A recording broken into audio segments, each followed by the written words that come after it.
నా ప్రియమైన బిడ్డా, నా మాటలు జాగ్రత్తగా ఆలకించుము. నేను చాలాసార్లు చెప్పాను, అయినా నీవు నన్ను నమ్మడం లేదు, నా మాటలు అర్థం చేసుకోవడం లేదు. ఎందుకని? నీకు అర్థం కావడం లేదా ఏమిటి? నీవు విశ్రాంతి దినము ఆదివారము వచ్చిందంటే ఆదివారం ఆరాధన అని నీవు గుర్తు చేసుకోవడం లేదు. నీవు ఏమి చేస్తున్నావు? నీకేమైనా అర్థమవుతుందా? నేను ఎందుకు చెబుతున్నానంటే ఆదివారం వచ్చిందంటే నీవు ప్రయాణాలు చేస్తూ ఉంటావు, ఫంక్షన్లకి పెళ్లిళ్లకు పేరంటాలకు వెళుతూ ఉంటావు.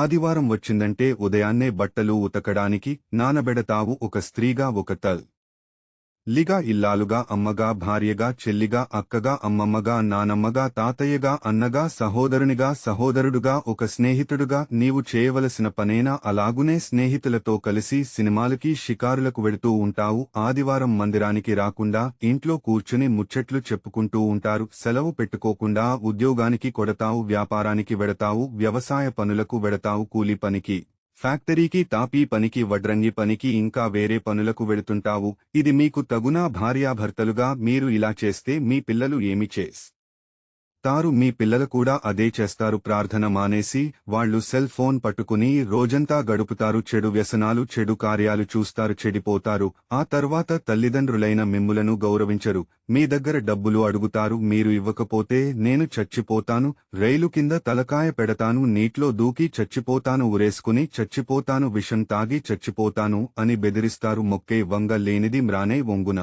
అనే సామెత చెప్పినట్లుగా మీ పిల్లలను చిన్నప్పటి నుండి మందిరమునకు తీసుకువెళ్లడం నేర్పించండి. కాబట్టి ఆదివారము రోజున మీ భార్యాభర్తలు, మీ పిల్లలు, మీ తల్లిదండ్రులు, మీ అన్నదమ్ములు, మీ అక్క చెల్లెళ్ళు, ఇంకా మీ తోబుట్టువులు అందరూ కలిసి కుటుంబ సమేతంగా ఆదివారం ఆరాధనకు మరిచిపోకుండా వెళ్లవలెను. ఇది నా ఆజ్ఞ. బైబిలు గ్రంథమును చదువు. యెషయా గ్రంథము 58వ అధ్యాయము 13వ వచనము. నా విశ్రాంతి దినమున వ్యాపారము చేయకుండా నాకు ప్రతిష్ఠితమైన దినమని నీవు ఊరకుండిన ఎడల విశ్రాంతి దినము మనోహరమైనదనియు, యెహోవాకు ప్రతిష్ఠ దినమనియు, ఘనమైన ధనియు అనుకుని దాని గణముగా ఆచరించిన ఎడల నీకు ఇష్టమైన పనులు చేయకయు, వ్యాపారము చేయకయు, లోకవార్తలు చెప్పుకొనకే ఉండిన ఎడల నీవు యెహోవాయందు ఆనందించెదవు. దేశము యొక్క ఉన్నత స్థలము మీద నేను నిన్ను ఎక్కించెదను, నీ తండ్రి అయిన యాకోబు స్వచ్ఛమును నీవు అనుభవములో ఉంచెదను. యెహోవా సెలవిచ్చిన వాక్కు ఇదే. విన్నావు కదా? నీవు విశ్రాంతి దినమును మనోహరమైనదని, అది పరిశుద్ధమైనదని నీవు గ్రహించి ఆచరించిన ఎడల నీకంటే గొప్పవాడు ఈ లోకములో